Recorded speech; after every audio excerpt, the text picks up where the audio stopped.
So, for the quiz, what are MSC files then?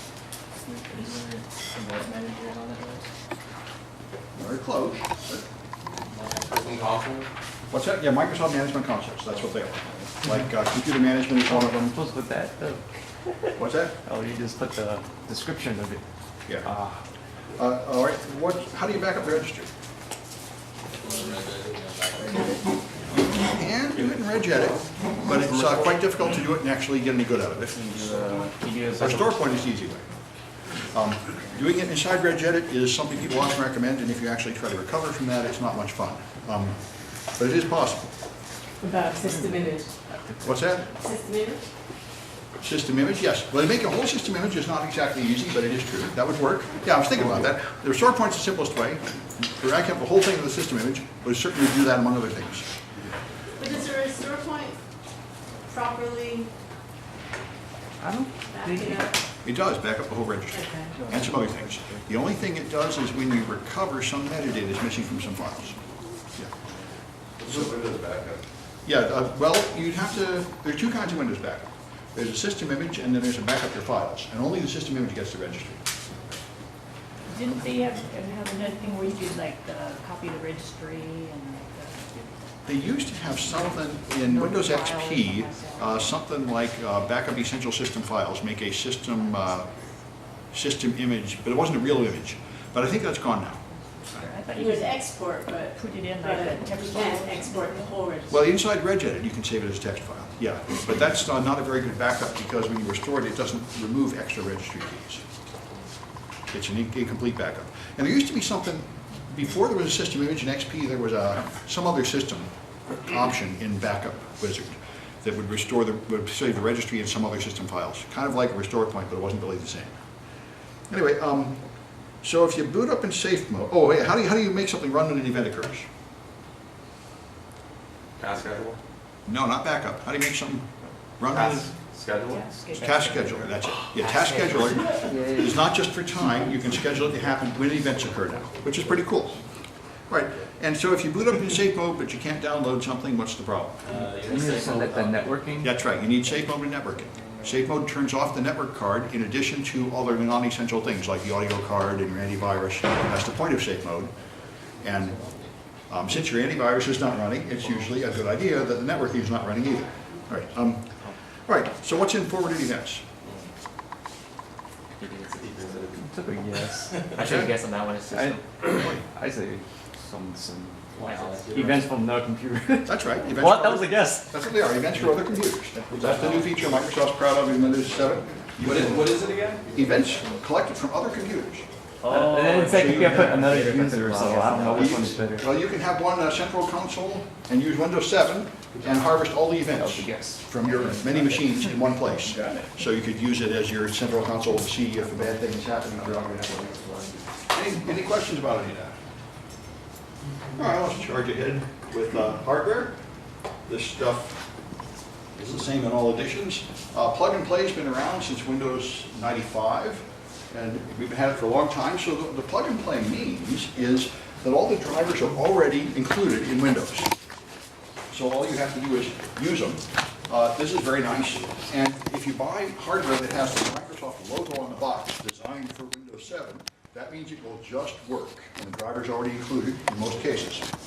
So you'll just see a box pop up saying installing the driver. The driver will just be there, and you can use it.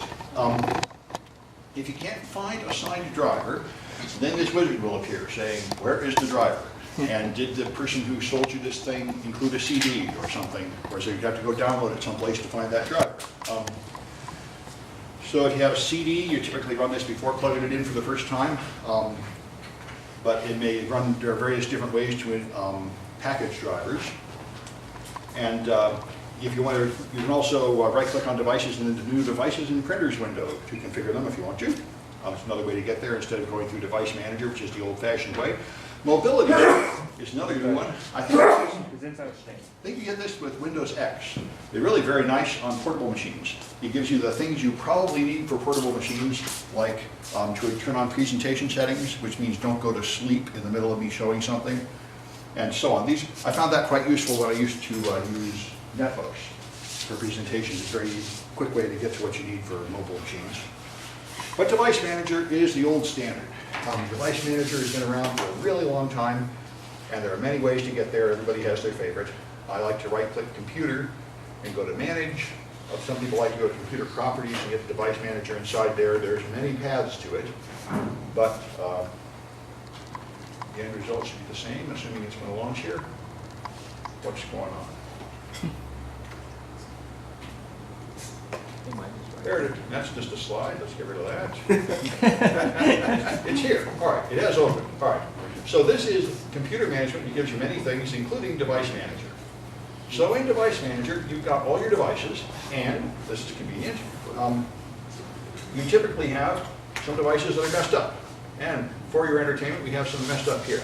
For example, if you buy a brand new machine from HP or Dell, and you correctly deduce that they did a terrible job installing the operating system, which they always do because they fill it with malware before they give it to you. They put on 10 or 20 things that pop up ads on the screen, turn on useless HP backup products, and crash all the time. So whenever I buy a new machine, first thing to do is wipe out the hard disk and reinstall a clean operating system so it'll actually work. And then you don't have the drivers. So if you don't have the right driver, you'll see warnings here that your hardware is missing a driver. And you can fix almost all these problems here. So that tells me there's something wrong with my PCI serial port. So I can go to Properties, and it will tell me here the drivers for this device are not installed. There is no driver selected. You can try to update the driver, and then I can browse my computer for the driver if I've already downloaded it or it came on a CD, or I can search automatically online for the driver, which sounds good, but very rarely works. I don't really know why this is, but the drivers don't get into Microsoft update files as often as they should. Yeah? Can you just go on the company's website of what your brand computer and just download this drivers there because it's more easier? Yes, and that's usually how you get the best driver. You find the manufacturer or whatever it is and go to their website. Now, if they were really going to play the ball correctly with Microsoft, they would send Microsoft the driver. Microsoft would include it in the operating system. They would include it in Windows updates, because Windows updates will update your drivers, and it would be easy. But if they don't play ball with Microsoft, they don't tell Microsoft what the driver is, they don't give it to them, and so you're left hunting for it. And you may have to take apart your machine to look at a brand name to find out what you've got. You go hunt for it, and see, this is usually what happens when you search online. So it can be a drag, and usually what happens is you're buying cheap hardware. If you buy cheap hardware, they usually don't have a very professional driver. And you often have this kind of problem. Right, there we are. Windows was unable to find the driver. It's what you generally get. If you know the manufacturer, visit their website and hunt for the driver. And on you go. And unfortunately, there are often not drivers available, especially if you have a new version of Windows, like Windows 8. You will often find there is no actual Windows 8 driver, and you're down to try and figure out what other driver to approximate it with. So that's the game here. You can disable devices there. By the way, one exciting new feature is you can roll a driver back. This is a really nice idea. Every time you change the driver, they back up the old one. And you can go here to roll back to the previous one, because it is quite common that you put on what you think is a better driver, and in fact it's worse. So that's a nice thing. So you'll see a question mark and a yellow exclamation point, which indicate that something's wrong with that device. Something's usually wrong with its driver. It could just be it's disabled. It could even be a hardware failure, but the most common thing that causes it is a driver problem. So you need a driver. Now, this is a strategic decision of the computing industry. Everything is done in layers. This was not always true. Back in the 80s, when personal computers first came out, they weren't any drivers. Your word processor would be designed to print on one specific printer. And if you wanted to buy a different printer, the word processor designer had to write code to print to that other printer.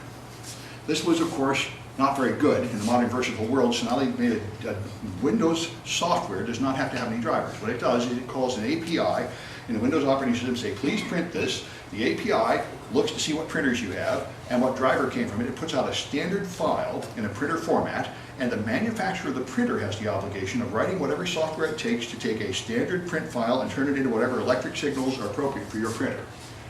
So this divides the labor, and it means you don't need to update your word processor every time you get a new printer. But you do need to update the driver every time you get a new printer, because the manufacturer has to give you a driver that will convert the standard file to what it has to be. Now, sometimes you can use a generic Windows driver, which will give you some functionality of your printer, but you won't get all the fancy functionality. You'll just get the basic text. Anyway, so there's a driver store, and it's here in C Windows System 32 Driver Store. That's where all the drivers They came with Windows are included. And if your driver you want is in the driver's store, you can install it without being an administrator, which is very nice because they already know it's safe to use. It's created when Windows is installed, it's updated with Windows Update, and the administrator can add things to the driver's store if you want to. And so if you use a non-plug-and-play device, and your company uses it, and you want people to be able to plug it in and use it without being an administrator, you can manually add to the driver's store that driver, and then it will be trusted. It's an exercise in a Vista class I took. So every driver has 2 files, at least. It has an INF file, and the INF file is just a plain text file, and all the INF file does is specify what device you're referring to, what operating system is for, and then where the rest of it is. These sys files are the binary files that actually contain the driver code. So I know one trick that your sort of ninja types will do is they will write their own INF file to print to existing sys files from earlier versions, and that way they can make things run on machines they're not intended for. One thing I often do there is, another sleazy practice you shouldn't engage in much, is I put servers on hardware that's designed for clients. And when you do that, they will often reject the hardware because the standards for servers are higher than the standards for clients. So when I install Windows Server 2012 on a machine designed for Windows 8 or Windows 7, it will suddenly not accept my network card. And you have to import the driver from the other version because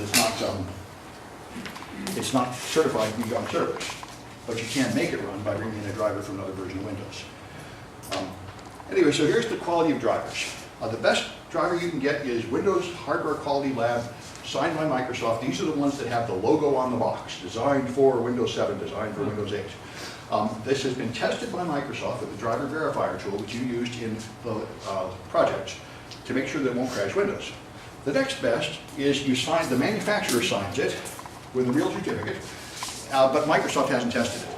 This is better because at least somebody's taking responsibility, somebody owns it, and the signature means it hasn't been altered. You can't add malware to it if you download it from site. Signed by a publisher, but not with a trusted certificate authority. These are the so-called snake oil certificates. You can do a self-signed digital certificate. And what that means is it gives a cryptographic signature, so the driver hasn't been altered, but somebody could forge the signature. So it doesn't really protect you as much as this. And the worst of all is unsigned. And this is what you get if you buy really cheap hardware. It'll have a floppy disk or something in the box. It's just got a driver. It's just a sys file, an int file. Copy these files in your machine and use them. And nobody knows where they came from. Nobody verifies that they're right, that they haven't been altered. And Microsoft has been pushing driver signature more and more in every version because the crash reports told them, I think, about 70 or 80% of all blue screens are caused by unsigned drivers, which did not come from Microsoft. And then Microsoft is blamed, customers blame Microsoft for this bad user experience, and it's really not their fault. Although you could say it is their fault because Microsoft made the decision to use other people's hardware. Until very recently, Microsoft was not a hardware company, they were a software company, and they were absolutely dependent on other people to make the hardware. They've been looking at Apple with great envy, as Apple is richer than any other company in the world, and trying to figure out how to be more like Apple, and they finally started making their own hardware to go along with their own software so they can completely control the user experience. And the Microsoft insiders I know really love their surfaces. So yeah. last week you were talking about startup options and Yeah. you said that, just looking at One of them is you disable can driver disable signature. the driver, Yeah. so they actually allow you to disable it Yes. to troubleshoot it. The original plan of that is so you can troubleshoot it. If you have a 64-bit version, you have to have signed drivers, but you can disable it every time you boot. You can also make, I think, a registry key change and permanently disable it. But it's not the default. They try to discourage you from using unsigned drivers because they're likely to cause problems. Anyway, so that's what this is. This proves the driver hasn't been altered and it's been thoroughly tested. Windows Hardware Quality Lab. It costs money, but it's really not a lot of money, right? How many network cards are you going to sell? It'd be $250 for the signature. Then you have to buy a code signing certificate for $500 a year. This doesn't sound like a prohibitive cost to me, but your cheap cards don't have it. Signed by a third party, has authentic code signatures, and unsigned drivers have no clue, no proof that anybody has tested it, and you can't use them on 64-bit systems by default at all. It will refuse to load any unsigned drivers. So you've done driver verifier. Driver verifier will test the driver, and that's the same test Microsoft uses in the Hardware Quality Lab. So you turn on verifier, then you can check drivers during boot up, and if they fail, you'll get the blue screen of death, which you did in the project. So grab an iFilter if you need one.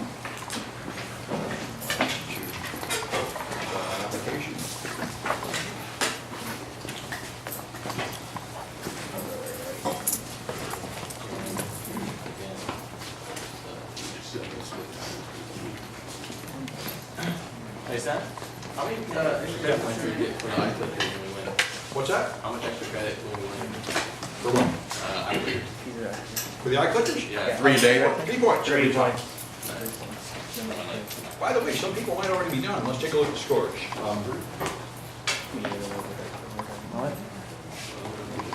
So there's the grading. And yeah, there's somebody who already got an A. Two people already have an A. What, Julia?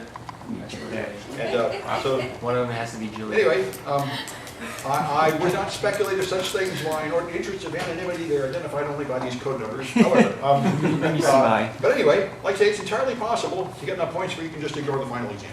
If you already have enough points to get whatever grade you want, that's fine. You don't lose points for not taking the final. And if you do all the extra credit, it is possible to get an A without taking the final. Anyway, so everybody should be able to predict your score and see what's going on. I know that's a popular activity this semester. All right, let me get back to my eye clickers, which are here. And they want to be bigger. There, now they're bigger. That is good. Okay. So, what feature lets USB devices operate without you doing anything to install a driver?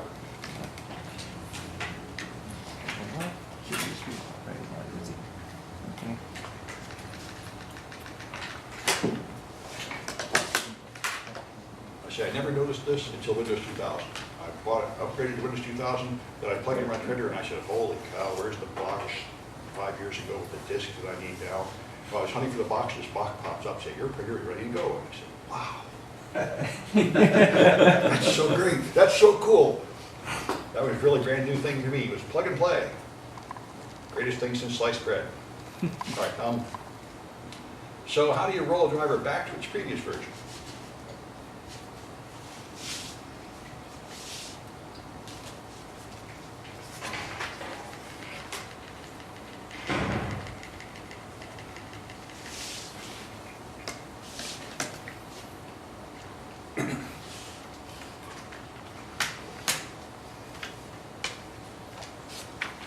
Put it 30.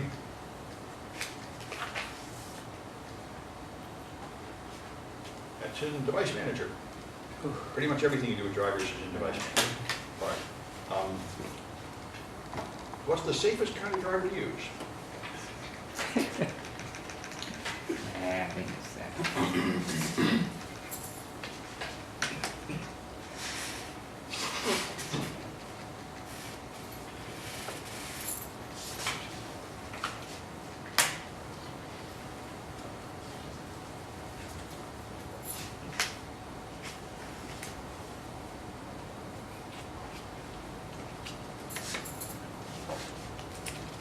All right, that's of course the one on top. Windows Hardware Quality Lab, certified by Microsoft, therefore as safe as you can get.